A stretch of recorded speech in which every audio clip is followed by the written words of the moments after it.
focus. Ideate, innovate, enable.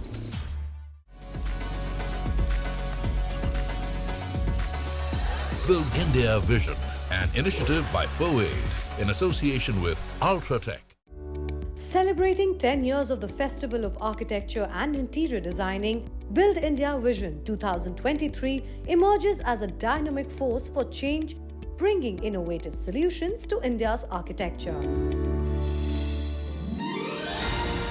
In a captivating discussion, architects, construction experts and designers navigated the challenge of decarbonizing construction, exploring innovative concrete solutions for a sustainable, carbon-free future. So let's unpack a little bit before they get it on the screen what decarbonization means. So one of the questions we'll all attempt to answer is that, is it like another name for greenwashing? When there's a problem, we whitewash over it. Now, when there is a problem like this, is the world indulging in a greenwashing thing? And is it becoming a more merchandise-driven or green label and stuff like that? Or is there something deeper that we as architects and designers can extract meaning out of this in an intelligent way? Yeah, let me just add my point of view. I represent the Global Cement and Concrete Association. No way. So I'm the one who basically supplies the cement and concrete to all the architects and engineers. You are at least 7% culprit. Yeah, we are a 7% culprit, and the cement sector is identified as a hard to abate sector in terms of decarbonization. Means if you want to manufacture cement, you will do the calcination of limestone, which itself will release CO2. So if you don't want to manufacture cement, no CO2. So when you want to decarbonize the construction industry, you need to decarbonize the cement and concrete. And how to decarbonize is the biggest question, and always the fingers are put at the cement companies that you are the hard to abate sector and you need to decarbonize, you need to reduce.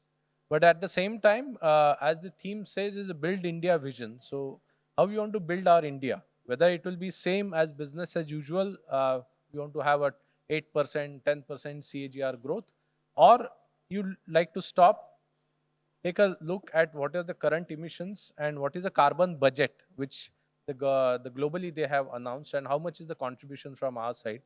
Still today, I would say the most of the fraternity which we are working in with architects, structural engineers, even the contractors, even at the field, we are not having that feel that what is the carbonization and how it is going to impact to us and what are the benchmarks which the world has decided till 2050. So the first and the foremost thing which I personally feel that how to motivate this fraternity to understand what is carbonization. Let me quickly go to Vaishali. Public perception and awareness play a critical role, right? Unless the people ask for it, the demand for sustainable construction will never really become mainstream. How can we as an industry together effectively communicate the benefits of a carbon-free construction to you can't say carbon-free, mitigated construction, and saying that how they're doing not only for themselves, but also for the environment? And how can you increase adoption of sustainable building practices? I feel that it's not that difficult these days to convince people to go with sustainability, because every human being on earth has faced climate change in some form or the other. So honestly, I mean, people are keen to try and make a difference with what they're doing. It's no longer a strange concept for people. But I think translating the wish into reality, the bottleneck is the budget. And sort of cross that threshold is where the challenge lies. Our panel discussion was about decarbonization, and yeah, it was a very diversified panel with a lot of diversified people. So we had a very good discussion, which I think every one of us learned something out of this panel. It was a very exciting panel discussion which we had for nearly 2 hours, and also the stalls which are there. They are amazing. They're really, displaying some good products, very futuristic products which are there. This is the 10th year for FOID, so it's a bit of a milestone year. It's an interesting set of vendors and suppliers and installers who've been kind of curated. It was really interesting seeing some of the products and the launches that have happened. During an insightful panel discussion, experts delved into the pivotal role of new age materials and technology in the construction industry, paving the way for an era of innovation and efficiency. As we delve into the complex issue of importance of new age materials and technology in revolutionizing the construction industry, keep in mind that this discussion has far-reaching implications beyond the walls of this hall. So with this, Satishji, you tell me. So, do you think this innovation technology really enhances growth? Yeah, so innovation is one thing that you should be taking it with context of construction. What normally happens is in any construction, you have an architect designer, you have an engineering designer, then you have the contractor. If all the three are going to be the same party, you can look into having some kind of innovation. But then if you have three different parties, that's something which is going to have some kind of hindrances or problems going ahead. Manan, you told me you're working lot many projects on ports, especially. I think you are one of the pioneering company in India who are focusing mostly on port infrastructure. Tell us how these kind of innovations are affecting that particular part of infrastructural development. So overall, if you see the whole development cycle, the ecosystem, how it's changed in the past 10 years. Earlier, the port used to take the trailers off from there, the containers. They used to drop it at a particular port dockyard. Then it used to get shipped to another yard where they used to be connected via railways. Now the modern solutions in engineering and innovation, the way it's happening is the entire railway system is integrated inside the port. Pony, tell me about what's your view on symbiotic relationship between architects, designers, engineers, and developers in leveraging the advanced materials and technologies? I speak from my real life experience. We designed and built the Telangana State Secretariat, the B.R. Ambedkar Telangana State Secretariat. It was a complex of for about 12 lakh square feet, which we completed in just 26 months. The good thing about this particular project is that we had excellent symbiotic relationship with the client, which was the state government of Telangana, the Road and Building Department, the contractors, Shapurji and Palanji and us. It was an incredible synergy because we're from the US and we had the latest technologies in mind. The Honorable Chief Minister of Telangana himself propelled and gave a mandate that we use the latest technologies. I think, Ankura, you've been handling very impressive interior projects, and I've heard your deliveries are really scheduled at unbelievable timelines. So you tell me about this synergy. How do you create these kind of synergies between all the project proponents? And let me quickly give you an example. When we were doing the Aditya Birla headquarters, wherein structures was not supposed to be touched, renovation was not supposed to be done, and all of a sudden we realized that the structure is weak. We had to rework completely on the renovation and strengthening of the structure overnight. How we all organized, we needed somebody like an Ultra Truck to give us the material. We needed a structural consultant to give us quick solutions because people were seating in the building. So the coordination part of all these people was possible due to technology, due to the various softwares that are available today. Coming to further new age technologies, which are all in very incubation stage at this point of time. Like we did a 3D printed post office in Bangalore recently, constructed in 45 days. In fact, 45 days was the target given. We did it in 42 days. Yes, if you ask me like whether that can scale up and do multi-story buildings, today the technology is just in the infancy stage, where we have graduated from only doing a single ground story 3D printed building to now ground plus 2 story. We are doing a 30,000 square feet complex for Border Roads organization in Chandigarh we are doing right now. How difficult do you find for your Indian clients to accept digitization and acceptance of these kind of technologies or materials in Indian market? So we come from a very different mindset. So where people are using, and I think everyone on this panel spoke about use of technology in terms of speed. of construction, right? How do we enhance the speed? How do we deliver faster? I think for us, the use of technology has always been as to can we build less? So with this, I think let's put some questions to Ultratech. Pandey so tell me about all these things जो आप सुनते जा रहे हैं, सुन रहे थे.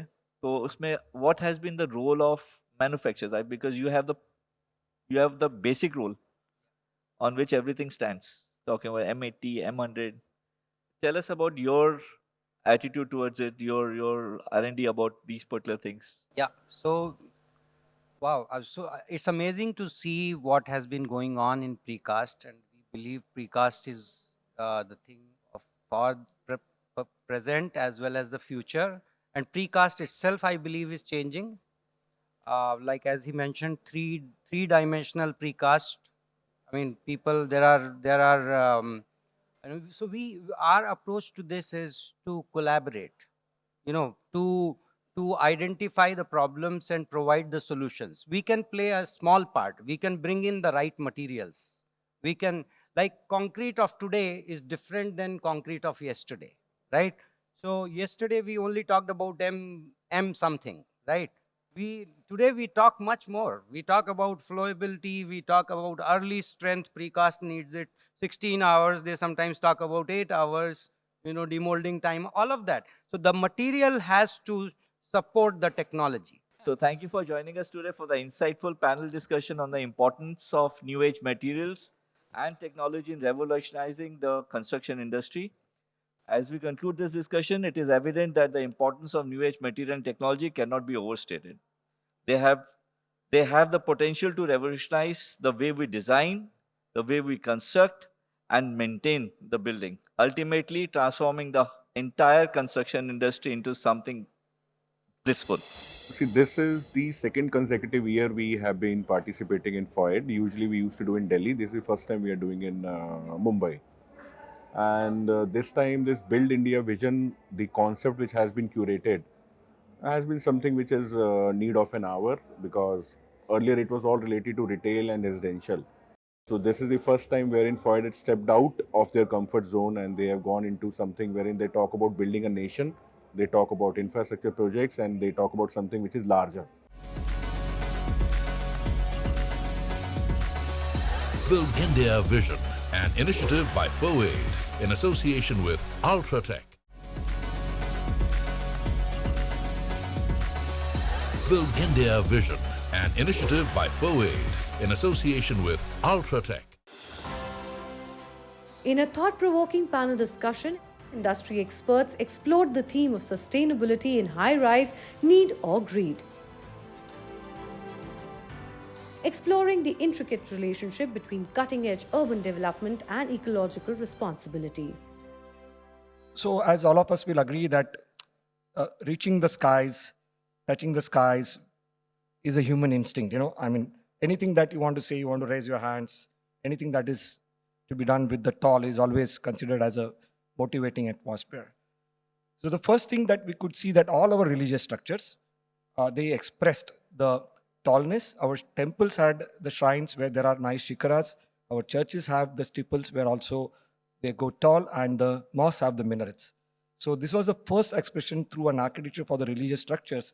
People could see the tallness coming into a built environment. Later on, we could see a lot of symbolic expressions. Statue of Liberty in New York. Eiffel Tower was made to commemorate 100 years of freedom in France. There's a Washington Monument in DC, and of course, Qutub Minar. Our own Qutub Minar is known as a Victory Tower. So a lot of tall structures were symbolic expressions, and they were there to express the kind of a pride and kind of a celebration. My first question is to Kiran.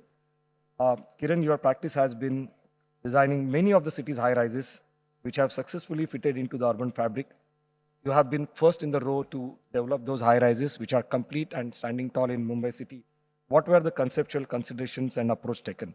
What do you want to say about this topic? Because of rapid urbanization, one of the things that we all face is kind of a tremendous amount of, pressure on land. And, I don't think that there is any choice in a certain sense, especially in urban areas, to go tall.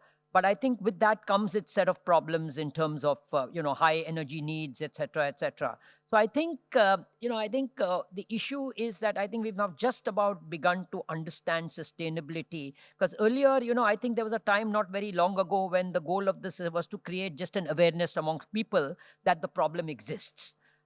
Those days are definitely behind us. Today, a majority of the population understand that global problems such as climate change, pollution, exposure to environmental threats are a real issue. And architects also understand that the built environment plays a significant role, both as a cause of many of the problems and also as the solution. So Girish, I come to you now. Yeah. You have seen the complete transition in your professional cycle, as you were saying, right from your contemporary Mahesh to a kid like Gautam. That's what you mentioned before the panel discussion. So you have seen the structural kind of a era, right from the low rise to mid rise, and you know that today we are into a high rise era. So we would like to know, how does the high rise behaves differently than the low rise and mid rise, and what would you like to say from the structural consultant's point of view to architects, to developers, to promoters? What are the key principles that people should come in mind when they begin designing? So first thing is, we have to try to reduce the embodied carbon in the structures. That is the primary objective.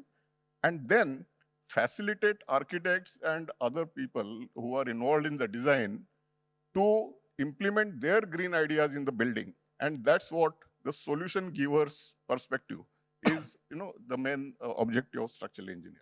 So Gautam, just to carry forward your thoughts on the envelope. I think sustainability in high rises, need or greed. I thought there's maybe a different spin to it. Perhaps it could be need and greed to cater to the financial aspirations, the commercial interest on buildings.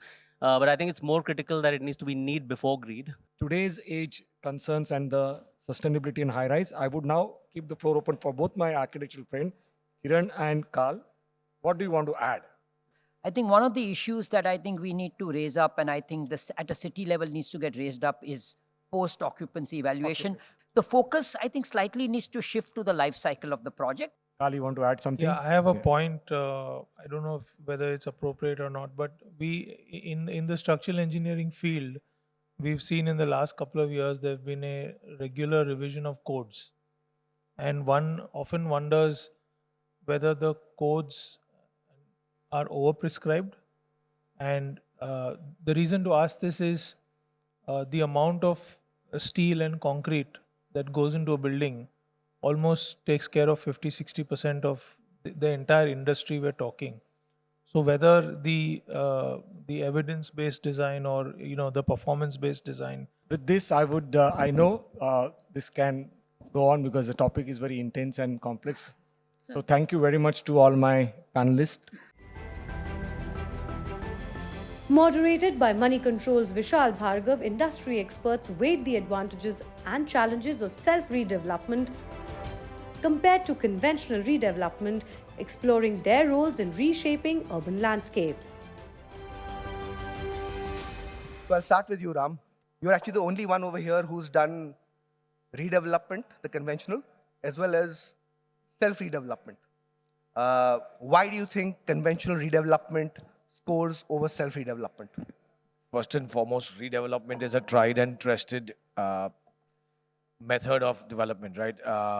It's already at it's not the first time anyone's doing it, or nor is it an experimental process. It's tried, tested, and personally, we've delivered about 12 conventional redevelopments, handed over, people are back, they're living, they're happy.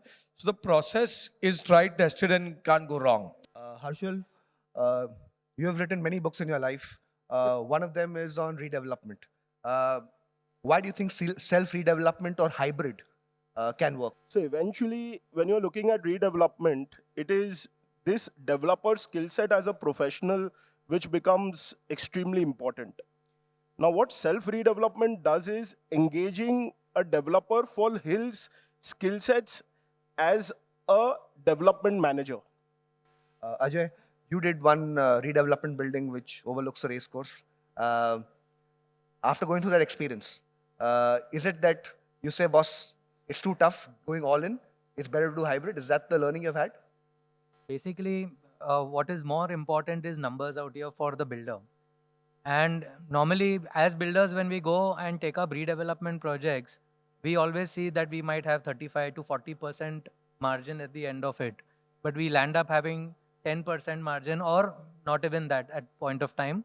But yes, we made a brand in that if we deliver well. So that's a perception of a developer when he's trying to do society redevelopment projects and any other projects for that matter. So going back to what I did in Excalibur is to bridge the gap between myself and the tenants and getting them with different mindsets on a page to be able to redevelop that project. Okay. Gaurav, as somebody who deals with multiple projects across brands, is there a different approach that needs to be done to deal with the society versus a conventional builder? And if so, how difficult is it really? In a redevelopment, I think the brief keeps tweaking as the negotiations keep going ahead.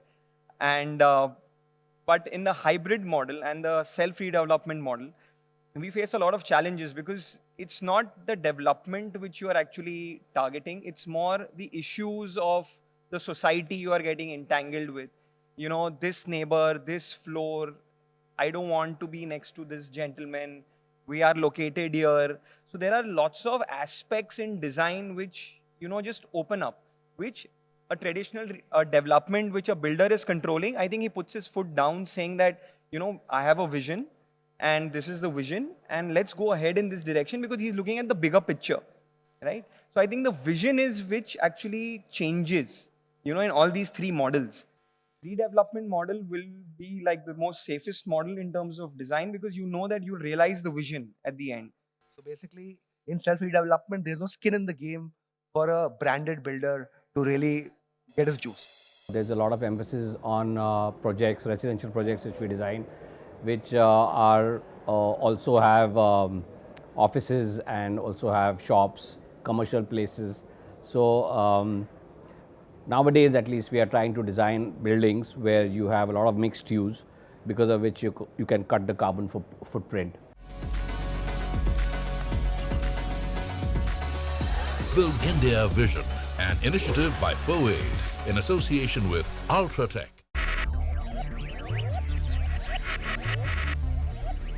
Focus, ideate, innovate, enable.